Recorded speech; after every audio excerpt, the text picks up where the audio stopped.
In your bloodstream, there are red corpuscles to nourish like a mother, and white corpuscles to fight and kill like a father. Thank God for white corpuscles that think negative all day. White corpuscles say, just show me some infection, I'll kill it. Because if I don't kill it, what? It kills you. White corpuscles say, it's my job today to make sure you don't get killed. So I'm here to fight. Have you got that now? Red to nourish, white to fight.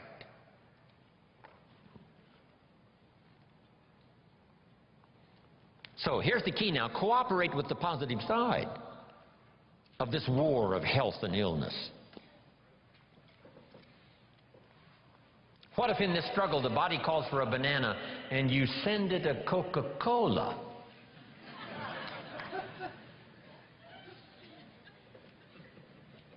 And now the body has the right to say what? Whose side are you on? I'm working day and night to drive illness into a small corner and keep you healthy, and you keep sending me the wrong stuff. Come on, just a little cooperation here, and we can win this game. But see, if you don't do your push-ups. And what was that little voice in my hotel room this morning that said to me, Jim Rohn, you don't have to do your exercises this morning. You're running a little late. And this little creature on this shoulder almost talked me into it. And the little angel says what? No, no, no, no, no, no. Fall on the floor one more time. Do those push-ups, a few crunches, a little modified version, yes, because you are late, but you got to keep up the pace. See, that's called what? The work of summer. Now turn this around, because it's also possible to love like a father and hate like a mother, just so you get the job done. And if it's a single parent, right, you got to do both the work of father and mother. It's extraordinary. But mother is capable of hate and defense and protect. Because I think years ago, Papa was off providing, Mama was home protecting. So she developed these instincts of danger in order to protect her family. Women are good. Women are unusual. They have this antenna that picks up all the stuff, especially danger. In the middle of the night, the baby cries. Mama's awake. Papa sleeps. Mothers sleep near the surface, and the least little movement or sound, they're awake. It's built in, the female mother, that instinct. She says to her husband, go look, something isn't right. You know, downstairs. He says, no, everything's fine. She says, go look. He says, okay. He gets up in the middle of the night, stumbles downstairs, and the front door is open. How did she know? They just know. I don't know how they know. They've got this instinct, especially for danger. Interesting story in the Bible. It says there are sheep and there are shepherds and there are wolves. Fairly ordinary story, shepherds and wolves and sheep. But that's not the end of the story. To illustrate a point, the storyteller says, there are also some wolves that have learned to dress up like sheep. Now you need a woman. Man says, looks like a sheep, talks like a sheep. Woman says, ain't no sheep. Have you got this now? The work of summer. Here's what it's called. High drama. Nourishing and protecting. Nourishing with one hand and protecting with the other hand. Even the battle of the mind. Here's a good note to make on the battle of the mind. Don't become a victim of yourself in this battle of the mind. Should I, shouldn't I? Let it go. No, don't let it go. Run the red light. No, be a little more cautious. Think of your family. See, we have to continually do this.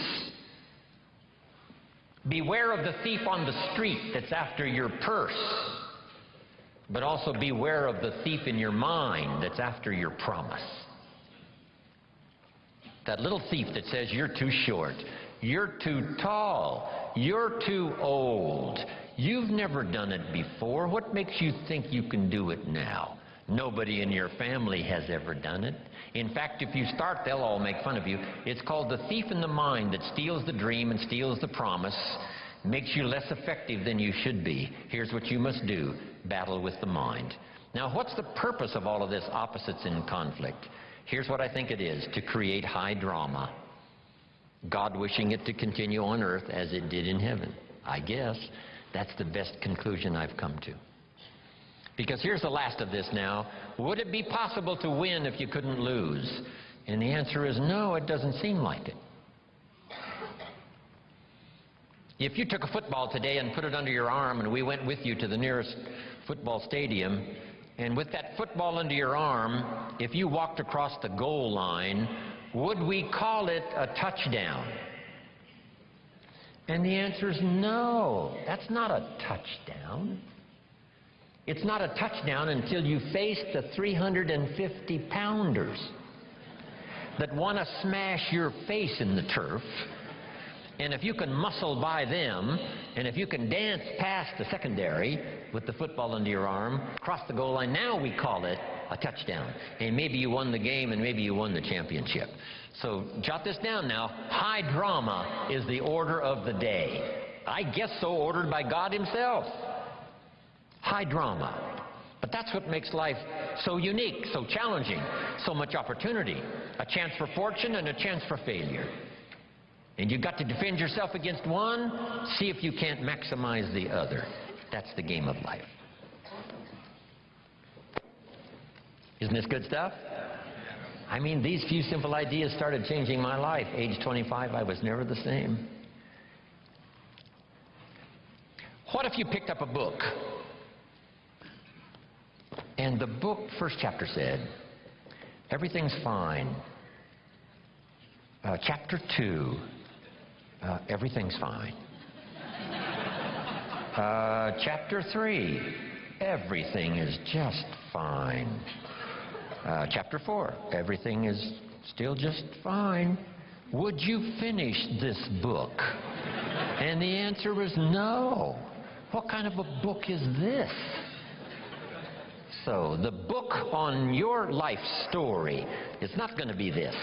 It's going to be filled with the full dramas of the highs and the lows and the winter and the spring and the summer and the harvest.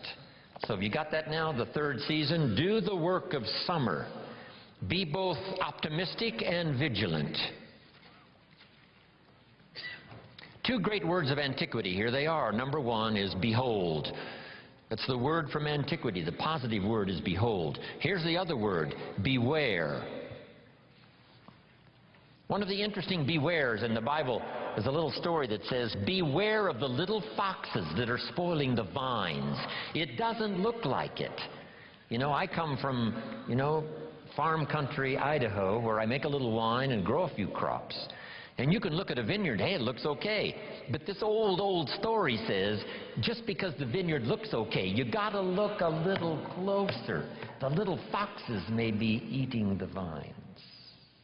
So whether it's a personal relationship or a business opportunity or your future or your life or the management of your time or your health or whatever, I'm asking you to behold the possibilities and beware the dangers. That's the key. And all of that we call personal development. Now here's the fourth season. And I've got a lot more notes for you to cover. How many of you have one page of notes already? Okay, one. I want to send you home with a whole basket full. From myself, Brian, this is going to be one of those extraordinary weekends. Dennis is here, other speakers are here. You're going to have a full load to take home. Okay, here's the next season now, the season of harvest. Make this note now on harvest. In due time, and for those who qualify, in due time, and for those who have obeyed this extraordinary law that says life was not designed to give you what you need. Life was designed to give you what you deserve. If you didn't plant in the spring, then no harvest comes your way. If you planted little, then you're not going to receive a lot. And here's the key now for the harvest. Number one, whatever it is, offer no complaint and no apology. If it's a fantastic harvest, you offer no apology. If it's not much, you offer no complaint. That's the highest of maturity. No apology, no complaint. But here's what you can do no matter what it is. Go back to work in the spring. Because, write this down now, spring always follows winter. If the harvest wasn't good and the winter was tough, the promise is another opportunity will come your way.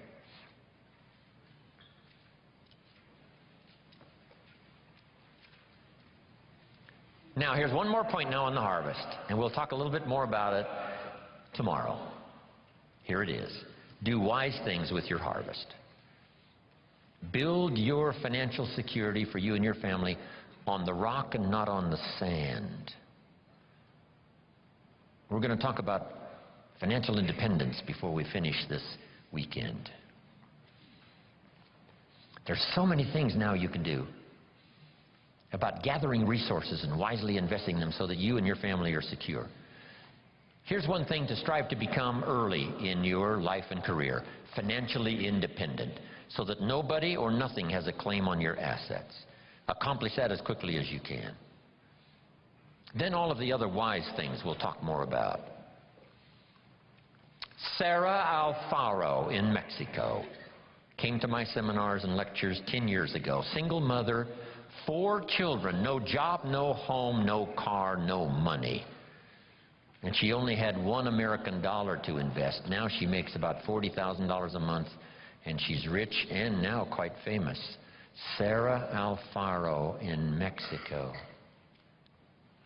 Here's what I taught Sarah back there 10 years ago.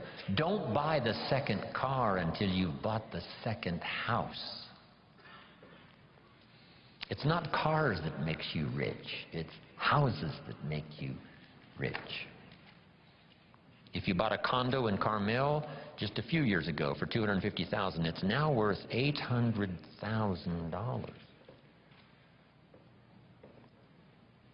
I got a call the other day from Sarah, thanking me one more time for my training.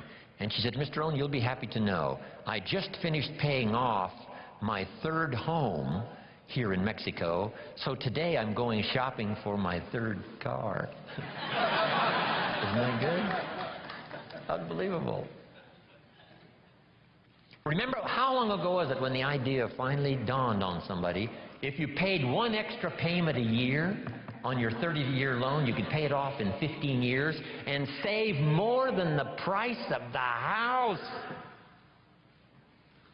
Wow. Just a little bit of information, and then a little discipline to see it through, and the change for your harvest can be unbelievable. We'll talk more about that later on in the program. Now, jot these notes down. Personal development involves 3 parts. First part is physical, take care of yourself. My mama studied and practiced health and nutrition when I was a boy growing up, paid off. Extended my mother's life at least 20 years, according to the doctor. Mama was a fanatic. Mama was a health nut. Some of the stuff she mixed up for me and my father and for herself, she would say, if this stuff don't kill us, I think it's going to help. And we would gag this stuff down. Mama read, Mama searched, Mama tried. Back when, vitamins and all that stuff was fairly new when I was a kid growing up. Mama did all that research. My father lived to be 93, never had a major illness. Mama extended her life 20 years. My father never did retire. When he died, his paycheck was waiting for him. Thanks to my mother. And I've been in splendid, excellent, good health all my life. And come September, I'll be celebrating birthday number 74. Right? Thanks to Mama.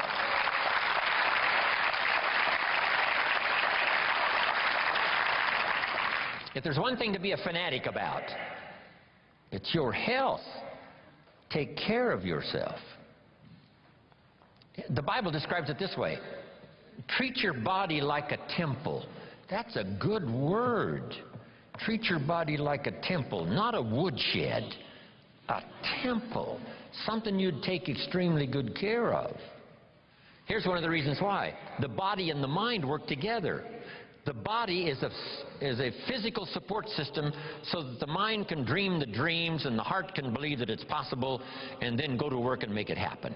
And for that, you need a good physical support system to manage all of that. One old prophet said, sometimes, the spirit is willing, but the body is weak. See, don't fall into that. You wake up in the morning and the mind says, let's go get them. The body says, I can't even get out of bed. See, one of these days you've got to say, body, this is the last time you tell me you can't get out of bed. I'll throw you on the floor and make you do push-ups until you're out of breath. I'll make you read every book that's ever been written on good health. I'll choke vitamins down you until your face turns blue.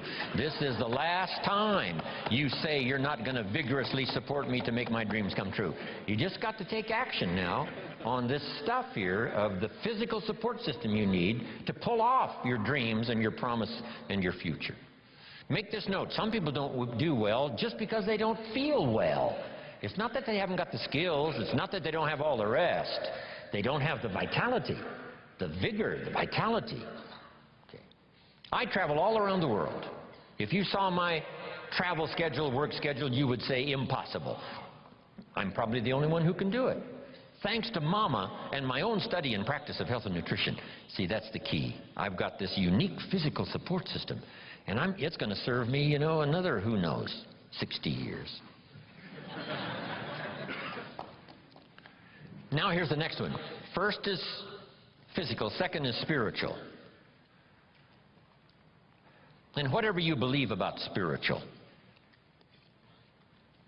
I happen to believe humans are a unique creation. Spiritual is part of it. But jot this down now. If you are a believer, jot down these 3 words: study, practice, and teach your belief in spirituality. Don't leave your spiritual conclusions unresearched, unstudied, and don't leave it unpracticed. And whatever you do, don't leave it untaught. Study, practice, and teach. If we all do that, starting with our family, we'll build the families necessary to build a strong nation to compete among the nations of the world in these years of the 21st century. Now here's the next one. The physical, the spiritual, now the mental. Your mind, exercises of the mind. Build your library, I say in one of my other seminars. The books that can see you through. The books that can give you the ideas necessary to build a good career, to build a strong enterprise, relationships, good health, and all the rest. The book you don't read won't help. Now here's part of the exercise of the mind, a good debate. Right? We're engaged now in the great political debate with the election coming up in just a few months. This is what we call healthy. We don't believe in the one-party system. Communism said one party. Everybody do what we say. We say no, more than one party, so we can discuss ideas. Here's the way to make an idea powerful, is to discuss it and refine it so that it fits your situation. That's what I ask you to do when this seminar is finished. Debate all of these ideas. Discard some that don't make sense. Give considerations to some that do make sense. Put some on the shelf for later consideration, and then put some of them into action that make sense. Jot this down. Make sure what you do is the product of your own conclusion. Do that thoughtful study. One book on health and nutrition says, do this, you'll live forever. The second book says, if you do what that first book says, you'll die young. So what should you do? Which book should you follow? And this is one of the important answers of the weekend. Neither one. Read both books and make up your own mind. You engage in the debate. What makes sense? What seems to be or not to be? Because as close as we can get to the truth is to say, it seems like. That's as close as all of us can get. We can't say it is. None of us can do that. We can say it seems like. Opposites are in conflict and we're in the middle. It's what it seems like. Our experience proves, and the storyteller says it started early. That's what it seems like. God is interested in high drama. That's about the best we can conclude. We can't actually state the truth, except what it seems like. But engage in thoughtful study and vigorous debate Sometimes you can debate with others, right? And share ideas. What did Jim Rohn mean by this? Well, I'm not sure that's important to our life. Someone else says, no, I think it is. Engage in this debate. Then here's the big one, the debate in your own mind. What's good, what isn't good. Finally, you must come to your own conclusions. Read the best you can, study the best you can, take the best notes you can, and then do this. Then you decide, out of all of that, which is valuable enough to try, valuable enough to do, and add to the dimensions of your life that are already underway. That's the key for study, exercising the mind. Here's the last part. Don't be afraid of the debate. Communism taught. Some people say, well, don't tell people what communism taught. Why not? That's part of the debate. Communism says capital belongs to the state, not the people. We taught all these years, no, capital belongs to the people, not the state. What a good debate. How about the example of capital in the hands of the state? Well, read the history of the communist empire that dominated Russia for all those 75, 85 years. If that's what you want, that philosophy, to get that result, and we say no, that's terrible, that's terror, that's tyranny. How about capitalism?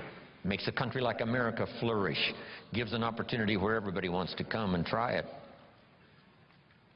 Engage in the great debate, whether it's your health or relationships or your future. Don't be afraid of the debate. The Bible serves as a good book, giving you stories on both sides of the ledger. Here's the story of someone to admire. Here's the story of someone to despise.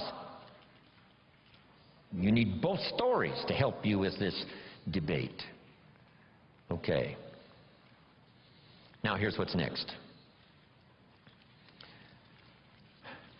Develop these 5 abilities in your personal development quest. To be the best you can be, produce all you can, far more than you need for yourself and for your family. If that's your philosophy and if that's what you want to do, something extraordinary, it's possible to live an extraordinary life. Here's the challenge, and it's going to be working here this weekend. Number 1, develop the ability to absorb, the ability to get everything. I don't know what all you've planned here, but you know, be in every class you possibly can. Just stay as long as you can. We're going to take enough breaks, I think, to make it easy for everybody. We all recognize the mind can only absorb what the seat can endure. I want you to know we are mindful of that. But the key is not to be careless in the gathering of knowledge, not to be casual in the ideas that could double your health, triple your income, accelerate your career, secure your fortune, amplify your harvest. So don't be careless in the gathering of ideas. Absorb every one you possibly can. Here's the next ability. Develop the ability to respond. Let life touch you. Let the stories touch you. Let the drama touch you. 12 months ago, I was in India. I lectured in 4 major cities in India. That was like my 4th visit to India. Once again, I was touched by the drama of such extremes of poverty and wealth. If I was given the assignment, Mr. Rohn, see what you can do with India, I would say, what could I do? What could I do? Where would you start? Let the drama of that affect you. Make you more sober in your reflections about life. And then say a prayer. That what you couldn't do by yourself, maybe a collection of people can do. Maybe the future will find some answers.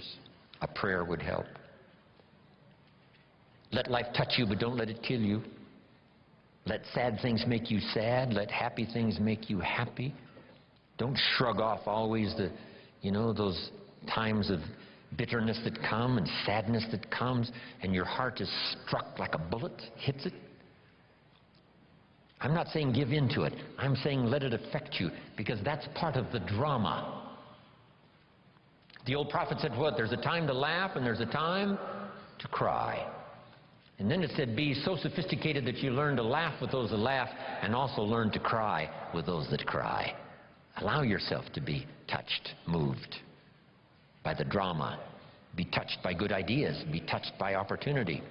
Be touched by someone's unique little sentence that might cause you to open your eyes to see things you never saw before. Here's the next ability. Develop the ability to reflect. Part of this is in the challenge when you go home, not to just put these notes away, but to get them out maybe fairly often over the next 30 days, 60 days, 90 days, just to review the notes, to drive the ideas a little deeper, to come up with a little more refinement.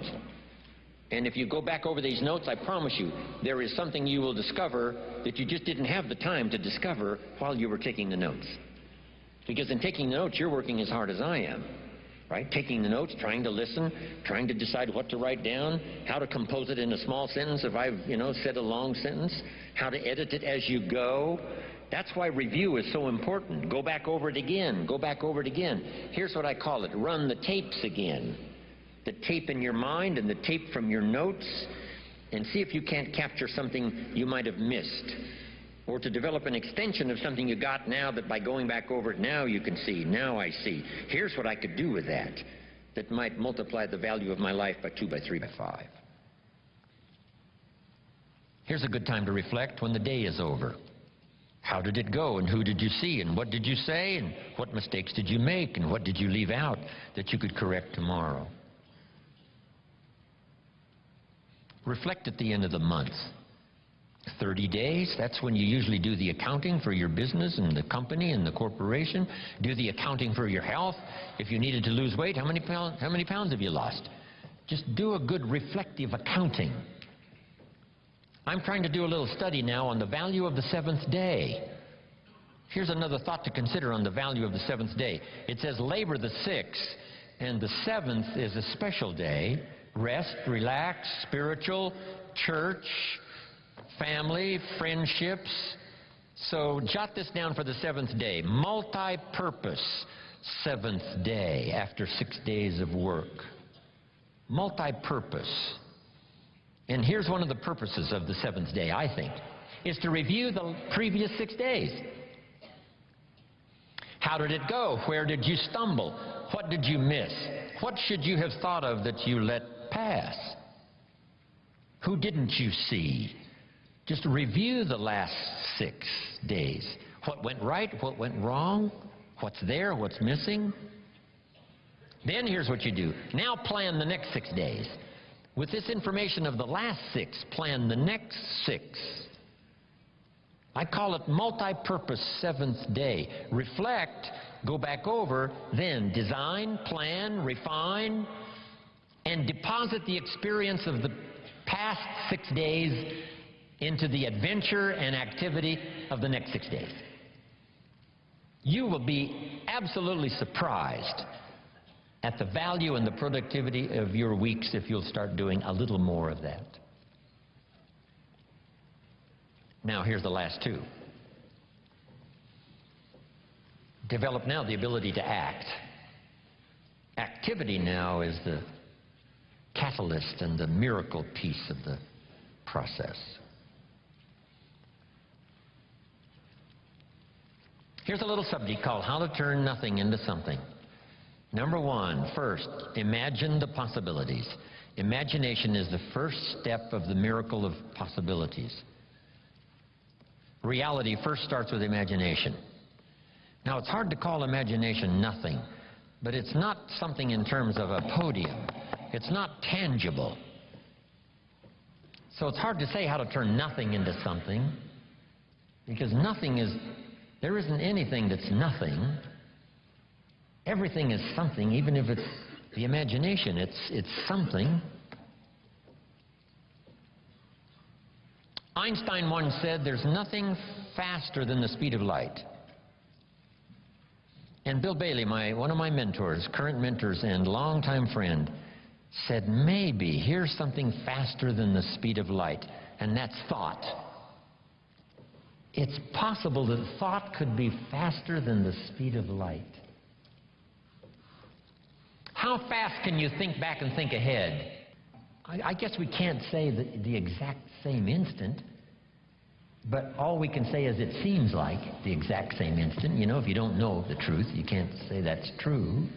And if you're not a scientist, it'd be, you know, a little out of order to say, yes, this is true. But here's what it seems like. It's possible to think back and ahead at the same time. I mean, how fast is that? To think back and think ahead. But it's one of those marvelous capabilities that we all have. And in your personal development quest of getting stronger and more vital, both physically and spiritually and mentally, now use this exercise. To think back and gather more experience. Think ahead how to apply it.